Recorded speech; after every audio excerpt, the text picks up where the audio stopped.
Assalamualaikum warahmatullahi wabarakatuh. Halo teman-teman semua, kami dari kelompok 4 yang beranggotakan saya sendiri, Eka Wulia Putri, dan juga rekan saya. Saya Aulia Nabila Putri.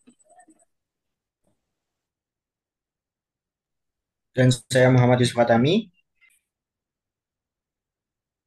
Kami akan mempresentasikan materi tentang laporan manajerial. Sebelum masuk ke pembahasan inti, kita tahu bersama bahwa dalam setiap organisasi maupun instansi, laporan itu punya peran yang sangat penting. Penting. Laporan bukan hanya sekedar catatan, tapi juga bentuk pertanggungjawaban dan juga dasar untuk mengambil keputusan.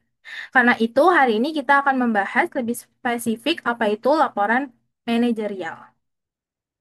Laporan itu pada dasarnya adalah dokumen penting yang dibuat untuk menyampaikan informasi tentang suatu kegiatan, biasanya sebagai bentuk pertanggungjawaban atas tugas yang sudah diberikan. Laporan ini disusun secara sistematis supaya isinya bisa dipahami, ditelusuri, dan digunakan untuk membantu pengambilan keputusan. Dalam organisasi, laporan juga menjadi alat komunikasi penting antar bagian untuk memastikan kerjasama dan juga perbaikan terus berjalan. Laporan manajerial sendiri merupakan laporan yang disusun oleh manajer untuk menggambarkan kinerja operasional ataupun strategis organisasi dalam periode tertentu. Di dalamnya bukan cuma data, tetapi juga ada analisis mendalam dan juga rekomendasi berbasis data yang bisa digunakan untuk membuat keputusan atau rencana ke depannya.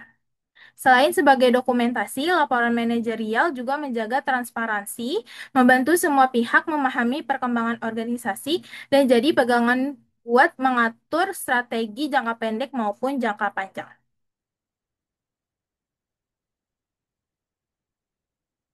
Laporan manajerial memiliki peranan penting.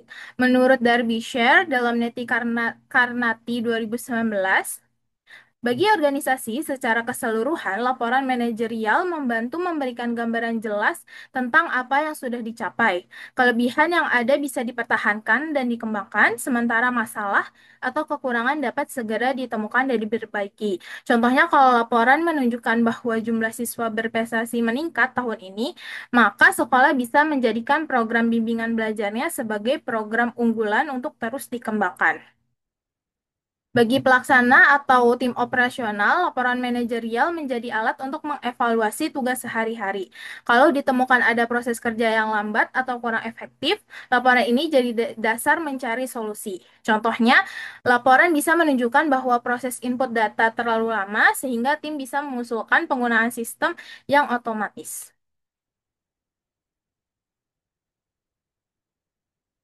Untuk manajer, laporan ini sangat berguna karena menyajikan data akurat yang membantu dalam mengambil keputusan strategis.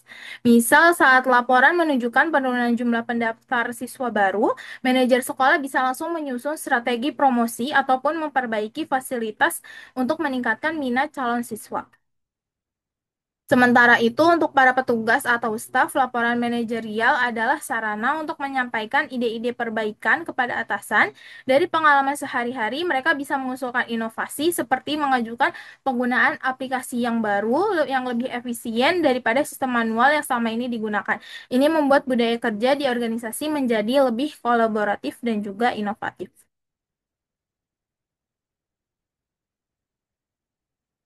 Menurut Sutrisno dan Renaldi 2006 serta Rozanah DKK 2021, laporan manajerial memiliki dua peran utama. Yang pertama, dalam konteks organisasi. Laporan berfungsi sebagai alat komunikasi ke atas. Melalui laporan, pimpinan dapat memberikan umpan balik untuk mengevaluasi ataupun menyesuaikan kebijakan yang telah dibuat.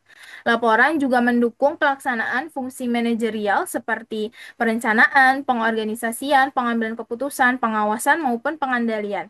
Misalnya, laporan bulanan dari kepala program bisa menunjukkan efektivitas kegiatan ekstrakurikuler, sehingga kepala sekolah bisa menilai apakah program itu perlu ditingkatkan atau dievaluasi lagi. Yang kedua, perannya dalam komunikasi administratif. Laporan menjadi bentuk pertanggungjawaban atas pelaksanaan tugas, alat untuk pengawasan, sumber informasi untuk pengambilan keputusan, dan juga sarana memperkuat kerjasama antar bagian. Misalnya, bagian kesiswaan atau tim manajemen sekolah membuat laporan tahunan terkait kasus kedisiplinan siswa. Nah, laporan ini membantu kepala sekolah dalam merumuskan kebijakan baru untuk meningkatkan ketertiban. Selain itu, laporan rutin dari bidang akademik, kesiswaan, hingga sarana prasarana juga menjadi sumber informasi penting yang memperkaya wawasan pimpinan dalam mengembangkan inovasi dan perbaikan di lingkungan sekolah.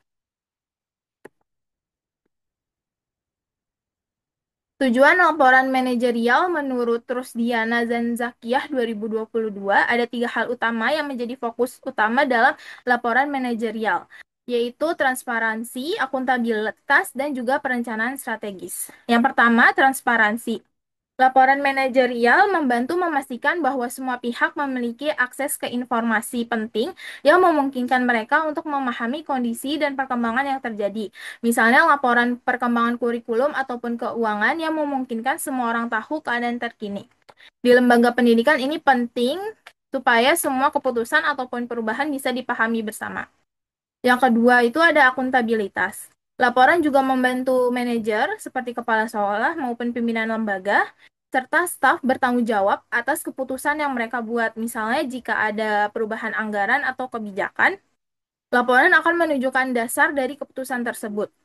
Laporan yang jelas juga akan membuat setiap keputusan lebih mudah dipertanggungjawabkan. Yang ketiga ada perencanaan strategis. Laporan manajerial menyediakan data yang diperlukan untuk pengambilan keputusan jangka panjang seperti pengembangan kurikulum maupun peningkatan fasilitas. Dalam konteks pendidikan, laporan bisa membantu lembaga merencanakan kebijakan atau program baru berdasarkan informasi yang ada.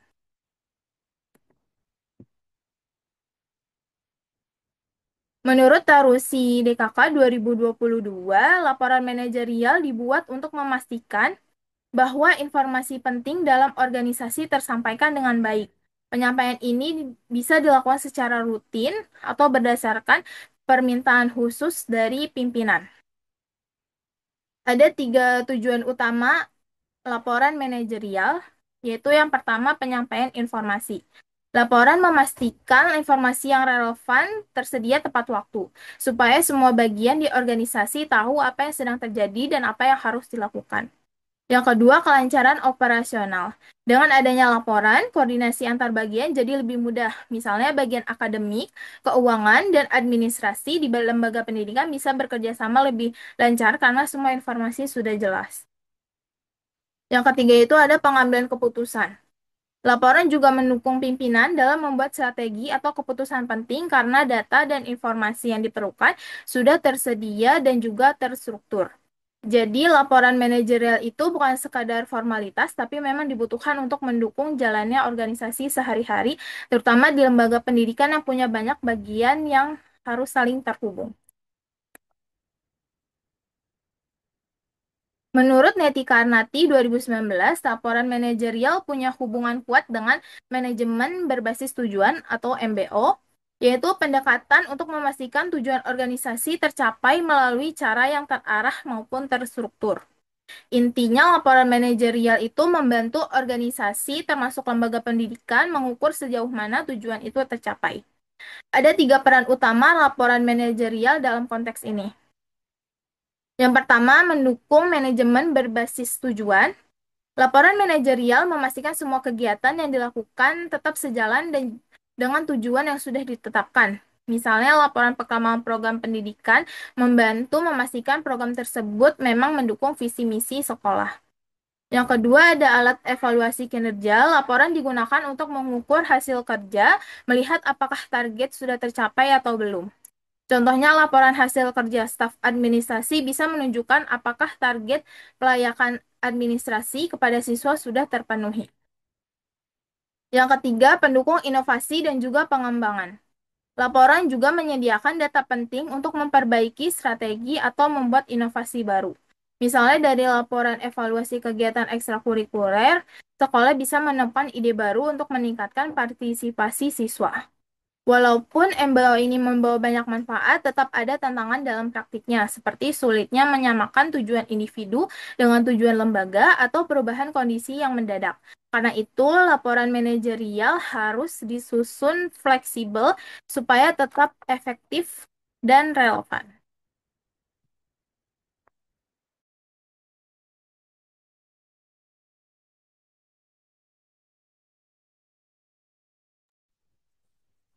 Selanjutnya, fungsi laporan manajerial. Laporan manajerial sendiri itu berperan penting dalam menyajikan informasi yang akurat dan terkini mengenai kondisi serta kinerja organisasi. Pertama, menurut Prasetya DKK 2024, laporan manajerial memiliki empat fungsi utama, yaitu yang pertama, mendukung pengambilan keputusan, berfungsi untuk membantu manajemen dalam membuat keputusan yang didasarkan pada data dan informasi yang valid. Yang kedua, memantau kinerja, berfungsi untuk menyediakan alat untuk mengawasi dan mengevaluasi performa organisasi secara berkala. Tiga, ada meningkatkan transparansi dan akuntabilitas, yaitu untuk memastikan keterbukaan dalam operasional organisasi serta menjamin akuntabilitas di seluruh tingkatan manajemen. Yang keempat, ada mendukung perencanaan dan strategi, memberikan data yang diperlukan untuk menyusun rencana strategis serta mengembangkan kebijakan organisasi. Selanjutnya itu ada menurut Silintohwe dan Dewi 2020. Laporan manajerial juga memiliki empat fungsi yang spesifik. Yang pertama ada sebagai sarana komunikasi vertikal, yaitu memungkinkan informasi mengalir dari tingkat bawah ke atas maupun sebaliknya dalam suatu organisasi. Yang kedua itu sebagai alat pertanggungjawaban untuk memberikan gambaran mengenai pelaksanaan tugas dan penggunaan sumber daya organisasi. Yang ketiga itu sebagai sumber informasi penting, berfungsi untuk menyajikan data yang relevan bagi berbagai pemangku kepentingan untuk memahami kondisi dan perkembangan organisasi. Yang terakhir ada sebagai bahan pengambilan keputusan, yaitu untuk menyediakan informasi yang diperlukan oleh manajemen untuk menentukan langkah-langkah strategi yang tepat. Boleh di next. Selanjutnya, syarat-syarat laporan manajerial. Laporan manajerial memiliki peran penting dalam sebuah organisasi, terutama dalam membantu proses pengambilan keputusan, meningkatkan transparansi, serta memastikan akuntabilitas dalam pengelolaan sumber daya. Untuk memastikan laporan manajerial dapat digunakan secara efektif, terdapat beberapa syarat yang harus dipenuhi. Syarat-syarat ini berfungsi untuk menjaga keakuratan, relevansi, dan keterpaduan informasi yang disajikan dalam laporan. Menurut Tarusi DKK 2022, syarat-syarat manajerial yaitu ada empat. Yang pertama, berbasis standar operational procedure atau biasa disebut SOP. SOP ini berfungsi sebagai pedoman dalam penyusunan laporan sehingga setiap tahapan dapat dilakukan dengan konsisten dan sistematis. Dengan adanya SOP pula, laporan yang dihasilkan akan lebih mudah dibandingkan dianalisis serta digunakan dalam pengambilan keputusan. Yang kedua, ketepatan waktu dalam penyusunan. Laporan harus dibuat dan disampaikan sesuai dengan jadwal agar dapat digunakan dalam pengambilan keputusan. Ketepatan waktu dalam penyampaian laporan sangat penting karena keterlambatan dalam menghambat pengambilan keputusan serta evaluasi kinerja yang sedang berlangsung. Yang ketiga itu ada keakuratan dan keandalan data. Laporan harus memuat data yang benar dan terverifikasi untuk mendukung kebijakan organisasi. Informasi dalam laporan harus berbasis data yang valid, objektif, dan dapat diverifikasi. Akuratan data menjadi kunci dalam memastikan bahwa laporan yang digunakan untuk perencanaan strategi dan evaluasi organisasi. Yang terakhir, yang keempat ada format dan sistematika yang jelas. Laporan harus memiliki susunan yang terstruktur agar lebih mudah dipahami oleh pihak yang berkepentingan. Laporan manajerial harus memiliki struktur yang sistematika yang jelas termasuk bagian pendahuluan, isi utama, serta analisis yang mendukung. mendukung kesimpulan dan rekomendasi. Yang terakhir ini ada dukungan teknologi dalam penyusunan. Penggunaan sistem informasi membantu dalam penyusunan dan pemantauan laporan. Penggunaan sistem informasi manajemen dan teknologi digital dalam penyusunan laporan dapat meningkatkan efisiensi serta meminimalkan kesalahan. Selanjutnya, menurut FND 2024, syarat-syarat laporan manajerial yang pertama itu ada transparansi dan akuntabilitas. Laporan manajerial harus disusun dengan prinsip transparansi agar seluruh pihak yang berkepentingan dapat memahami informasi yang disajikan. Yang kedua itu relevansi dan tujuan organisasi. Laporan ini harus menyajikan informasi yang berkaitan dengan strategi dan kinerja organisasi. Informasi yang disajikan harus mendukung pencapaian tujuan jangka pendek maupun jangka panjang serta selaras dengan visi misi dalam organisasi. Yang ketiga itu dapat diakses dan dipahami oleh pemangku kepentingan. Informasi dalam laporan harus diakses oleh pihak yang berkepentingan, termasuk manajemen, auditor, dan regulator. Selain itu, laporan juga harus disusun dengan bahasa yang jelas dan mudah dipahami agar tidak menimbulkan interpretasi yang salah. Yang keempat itu dapat digunakan sebagai dasar evaluasi dan perbaikan. Laporan manajerial tidak hanya berfungsi sebagai dokumen saja, tetapi juga sebagai alat evaluasi yang dapat digunakan untuk meningkatkan kebijakan dan strategi dalam suatu organisasi. Very next.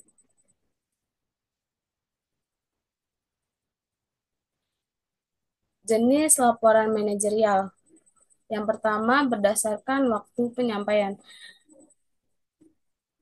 Berdasarkan waktu penyampaian ini ada dua. Yang pertama itu laporan rutin. Laporan rutin ini juga bisa disebut dengan laporan periodik atau berkala. Laporan rutin merupakan laporan yang dibuat secara teratur selama periode waktu tertentu seperti mingguan, bulanan, tahunan, ataupun triwulan. Selanjutnya, laporan insidental.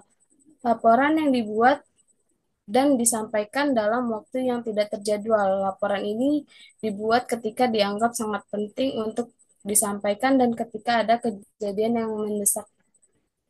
Selanjutnya, berdasarkan cara penyampaian. Berdasarkan cara penyampaian ini ada tiga. Yang pertama, laporan lisan.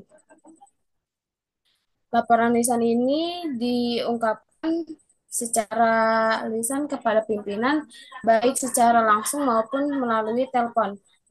Laporan lisan ini tidak memerlukan bentuk penulisan yang khusus, namun penting untuk diperhatikan bahwa menyampaikan laporan melalui telepon dianggap kurang sopan menurut etika kantor. Laporan lisan digunakan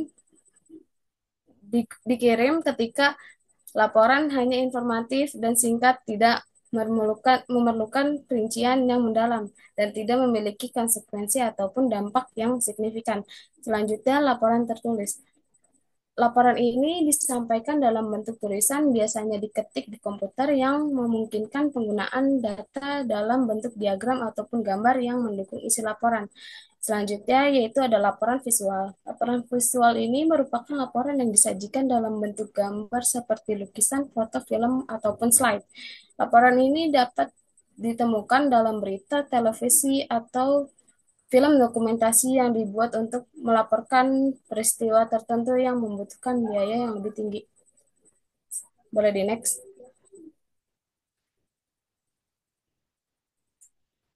Selanjutnya berdasarkan bentuk. Di laporan ini berdasarkan bentuk ada tiga. Yang pertama itu laporan dalam bentuk surat. Laporan ini dibuat dalam bentuk surat dan tidak memiliki banyak isi. Biasanya hanya poin-poin pentingnya saja yang dibutuhkan. Selanjutnya, laporan berbentuk formulir. Laporan ini disajikan dalam bentuk format yang bentuknya itu sama, artinya hanya isinya saja yang berubah, bukan formatnya. Yang ketiga itu ada laporan berbentuk karangan atau naskah. Laporan ini dibuat karena banyak informasi yang ingin disampaikan. Laporan ini tuh biasanya digunakan untuk laporan formal seperti skripsi, tesis, ataupun disertasi. Selanjutnya, berdasarkan sifat penyajian. Berdasarkan sifat penyajian ini terbagi menjadi dua. Yang pertama itu ada laporan informal. Laporan ini biasanya dikirim dalam bentuk email, memo, ataupun surat dan dibuat tanpa mengikuti aturan umum pembuatan laporan. Yang kedua itu ada laporan formal, merupakan laporan analitis yang dibuat dengan mengikuti aturan resmi pembuatan laporan dan didukung oleh dokumen resmi. Boleh di next. Selanjutnya, berdasarkan maksudnya di sini ada 6. Yang pertama itu laporan informatif. Laporan informatif ini biasanya dibuat untuk memberikan informasi, tetapi pelapor tidak diharuskan untuk melakukan analisis ataupun rekomendasi tentang fenomena yang akan dilaporkan. Selanjutnya yaitu ada laporan rekomendatif. Sebaliknya dari laporan informatif, laporan rekomendatif ini menyertakan pendapat pelapor berupa penilaian atau tindak lanjut dari penilaian terhadap suatu hal berdasarkan pengamatan sekilas, bukan penelitian yang mendalam. Yang ketiga itu ada laporan pertanggungjawaban. Laporan ini memberikan informasi kepada atasan tentang pelaksanaan program kerja tertentu, termasuk proses, faktor penghambat, dan pendukung, serta keberhasilan atau kegagalan dalam suatu program. Yang keempat ada laporan analisis. Laporan ini tidak hanya memberikan informasi kepada pimpinan, tetapi juga bertujuan untuk memberikan pemikiran tentang informasi yang dilaporkan berdasarkan analisis yang mendalam. Yang kelima itu ada laporan perkembangan. Laporan ini yang dibuat untuk menunjukkan kemajuan dalam pelaksanaan kegiatan, program, ataupun perkembangan organisasi secara keseluruhan. Yang terakhir ada laporan studi kelayakan. Dalam laporan ini ada isi masalah yang khusus dengan program yang dijalankan dan upaya untuk memecahkan masalah tersebut menjadi dasar pembuatan dalam laporan ini. Laporan ini menganalisis masalah khusus tersebut secara menyeluruh untuk mendukung pengambilan keputusan berdasarkan penilaian layak ataupun tidak layak. Selain itu, laporan ini menyajikan berbagai solusi untuk masalah tersebut dan kemudian dievaluasi untuk menentukan pilihan terbaik dari berbagai solusi tersebut. Boleh di next.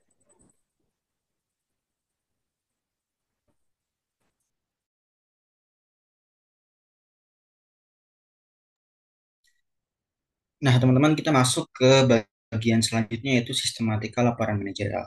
Umumnya, sistematika laporan manajerial terdapat dalam jenis laporan manajerial bentuk naskah. Nah, umumnya dalam sistematika laporan manajerial ini terdapat tiga bagian. Yang pertama adalah pendahuluan. Nah, di pendahuluan ini harus berisi mengenai latar belakang masalah, kemudian rumusan masalah, kemudian tujuan penulisan laporan, dan juga ruang lingkup serta sistematika laporan. Bagian yang kedua adalah isi laporan ataupun pembahasan. Isi laporan ini berupa analisis ataupun studi kelayakan terdiri dari informasi yang mendukung data yang valid dan dapat diandalkan untuk membuat rekomendasi untuk sedangkan isi laporan ini informasi mencakup informasi khusus tentang masalah.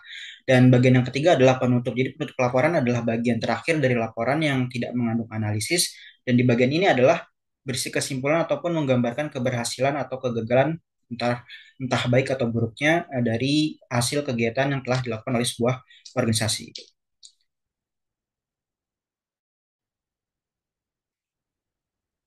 Boleh di next.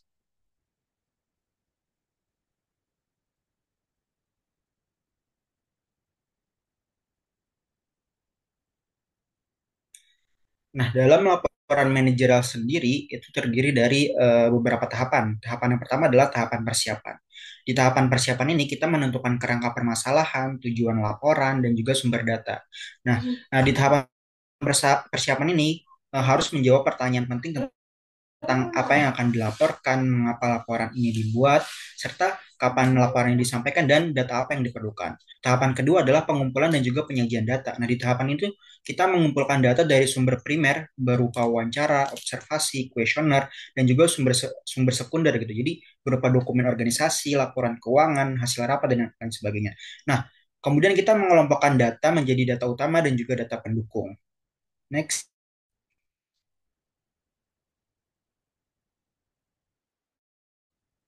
Nah, di tahapan ketiga ada sistematika laporan. Nah, di tahapan ini kita menentukan bagian utama laporan dan juga sub-sub bagian, menyusun laporan secara struktur dan juga sistematis agar mudah dipahami gitu. Dan bagian terakhir adalah penulisan laporan. Mengacu pada sistematika yang telah dibuat, kemudian laporan disusun dengan bahasa yang jelas, rapi, dan mudah dipahami sehingga memudahkan pimpinan dalam mengambil keputusan di masa depan. Boleh di next.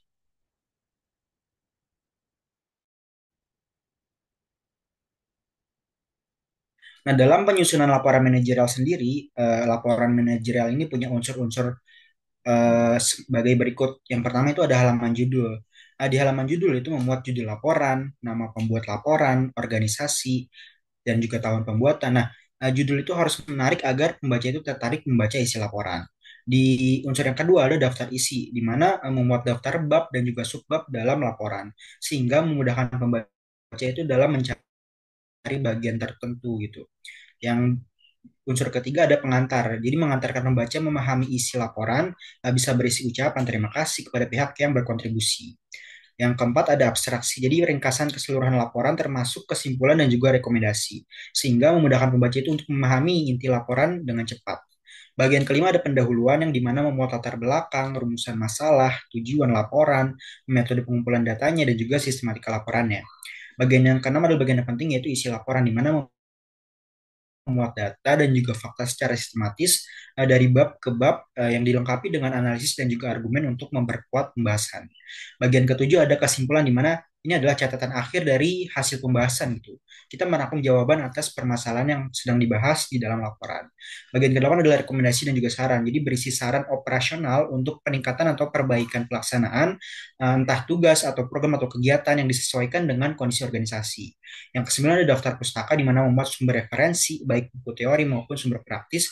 Dan yang terakhir ada lampiran di mana berisi data pendukung seperti hasil wawancara, kuesioner, dokumen, dan juga surat resmi.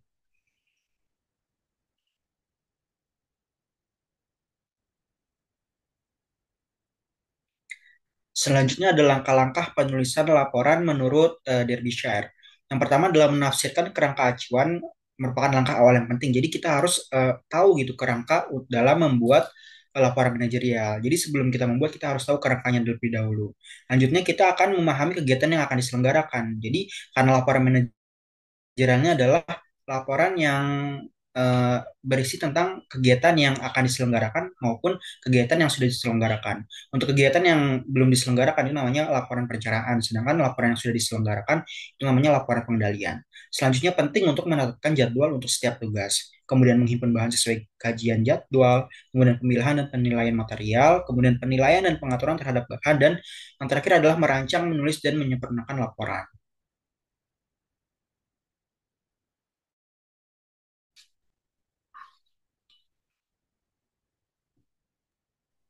Selanjutnya kita masuk ke contoh laporan manajerial.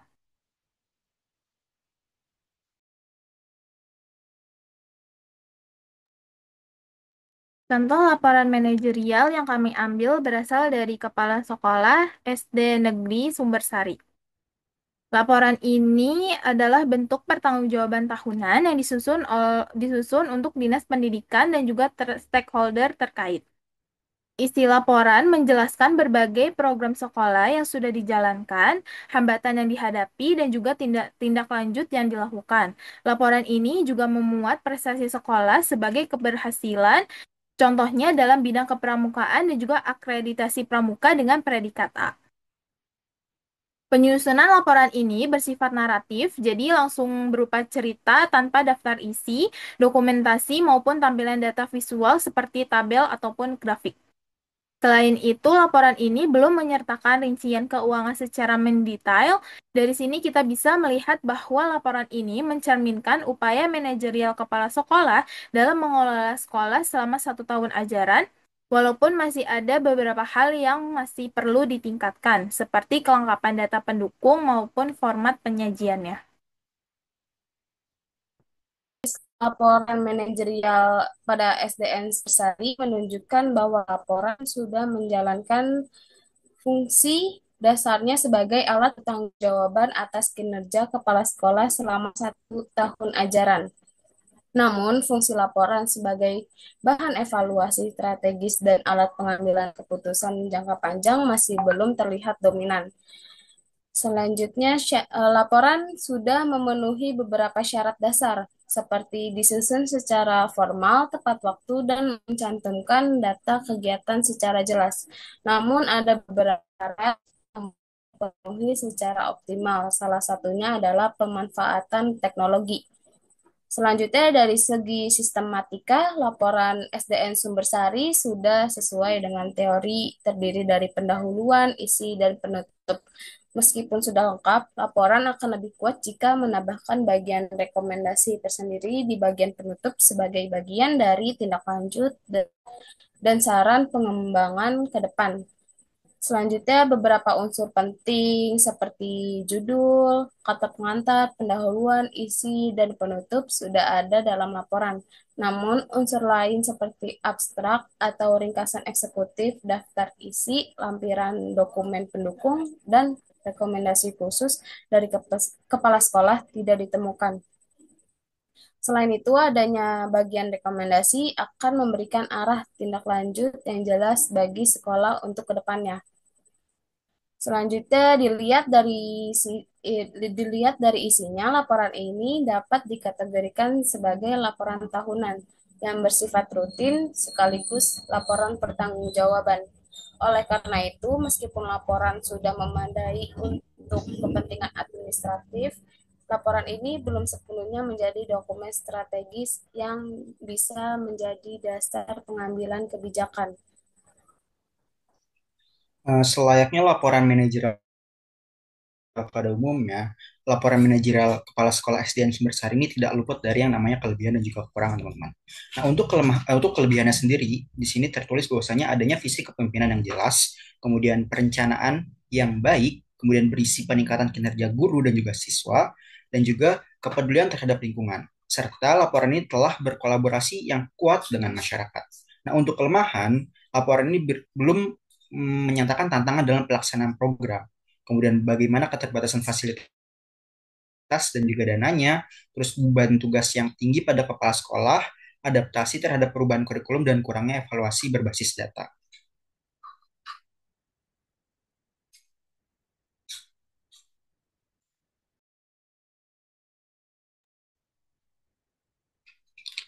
Nah, kesimpulannya, laporan manajerial perkantoran berperan penting dalam manajemen organisasi sebagai alat pertanggungjawaban, komunikasi, evaluasi, dan juga pengambilan keputusan untuk pemimpin ataupun manajer. Laporan ini harus disusun tepat waktu, akurat, mengikuti standar operasional pekerja, dan serta memiliki format yang jelas. Dengan dokumentasi yang sistematis, organisasi dapat memantau program, mengidentifikasi hambatan, dan juga merumuskan solusi. Jika dibuat dengan analisis yang mendalam, laporan manajerial tidak hanya menjadi dokumen formal, tetapi juga instrumen strategis untuk perbaikan kinerja dan juga kemajuan organisasi.